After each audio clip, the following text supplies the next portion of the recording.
Yang justru saya mempertanyakan di situ, ini Purbaya kenapa terlalu jauh cawe-cawe sih kepada kewenangan kementerian yang lain? Jadi kalau sekarang ini kan Purbaya ini seolah-olah meragukan semua pihak, meragukan Kementerian SDM, meragukan BPK auditnya, makanya muncul seperti itu. Tapi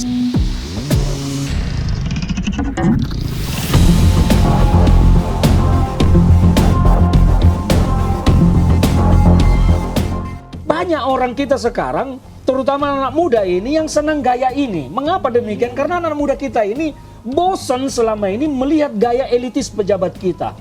Seolah-olah bahwa yang Purbaya lakukan itu sudah akan menyelesaikan masalah, padahal ini tidak lebih daripada hiburan ludruk. Ludruk.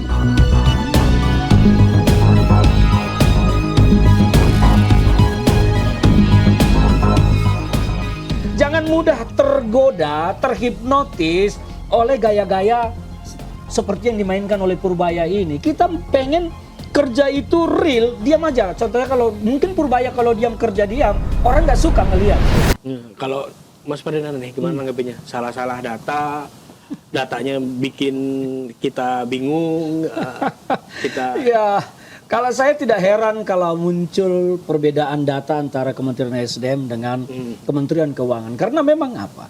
Dari APBN kita pun tidak pernah di state fix bahwa subsidi per kilogram LPG sekian rupiah. Tetapi ada range, termasuk juga subsidi Pertalite, subsidi solar, semua ada range-nya. Kalau kita mau melihat APBN 2025, seperti solar, itu subsidinya di range 1.000 sampai 3.000 per liter.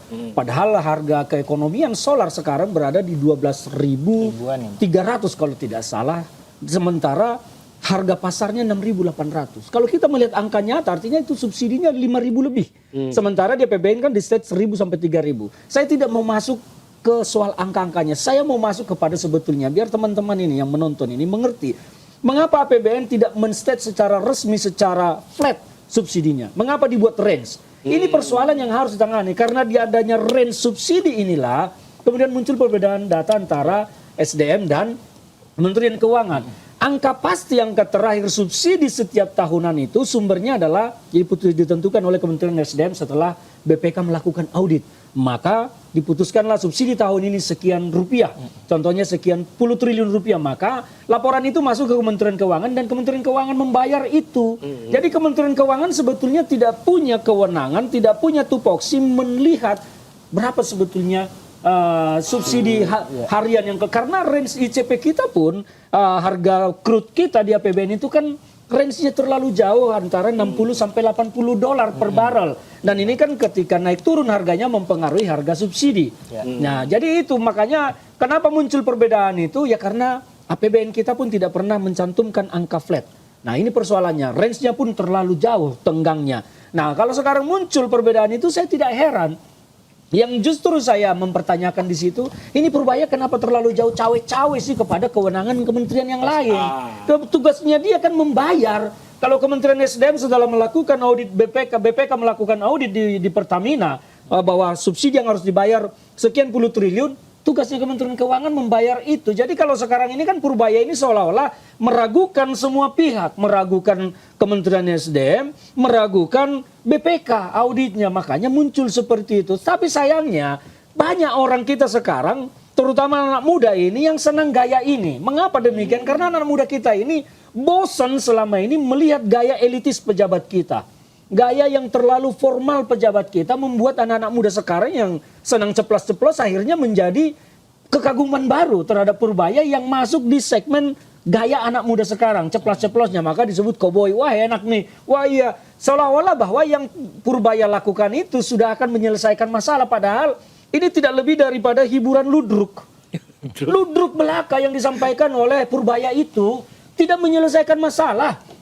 Sekarang saya mau tanya, kalau memang kebijakannya Purbaya itu sudah benar tepat menyelesaikan masalah, bagaimana dengan nilai tukar rupiah kita? Jangan bicara pasar. Pasar dari awal ketika Purbaya turun dia bilang biasa itu. Jangan sekarang pasar naik, indeks harga saham gabungan naik terus dia bilang kinerja. Jangan dong.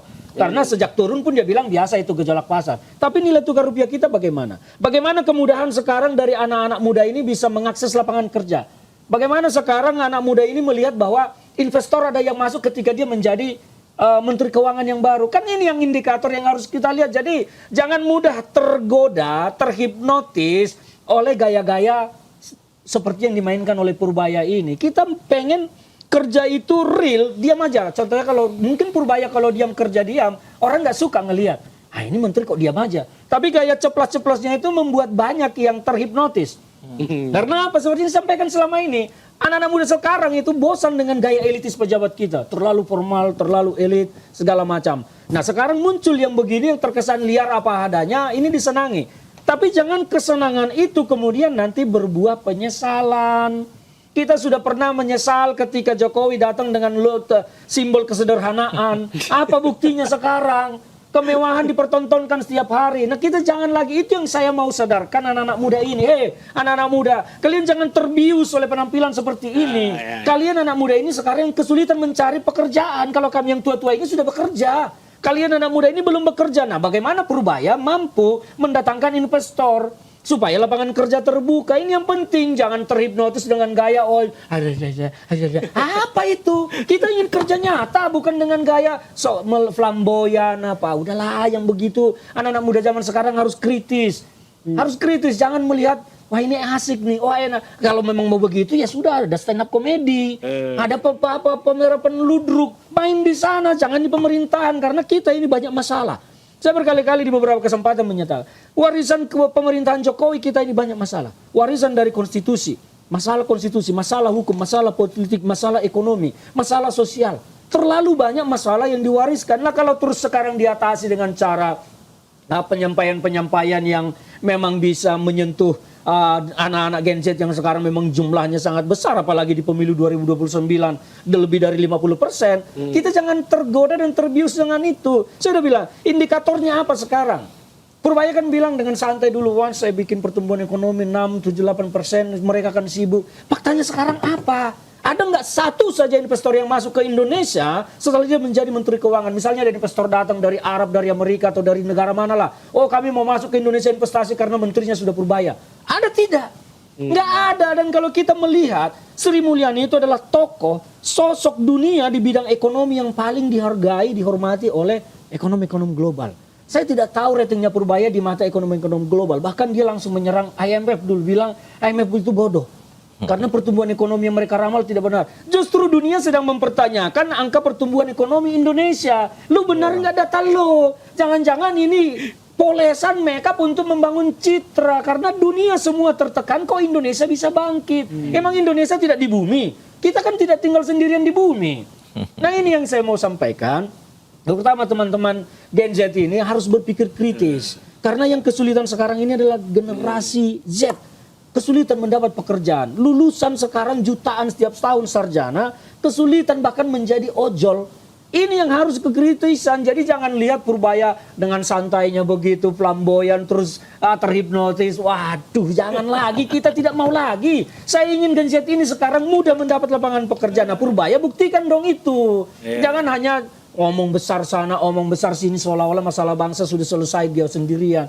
Tidak begitu caranya. Saya ketika membuat video di akun medsos saya di TikTok dan Instagram, saya banyak diserang soal Pertamina. Karena dia bilang malas-malasan. Saya ini aktif dari 2015 di sektor energi. Saya mendirikan lembaga Energy Watch Indonesia. Kita itu sudah banyak berjuang mulai dari mengembalikan Mahakam, Chevron, Blok Rokan segala macam. Ketika kilang minyak Pertamina mau diprivatisasi, kita menolak. Saya itu punya rekam jejak sejarah memperjuangkan itu semua.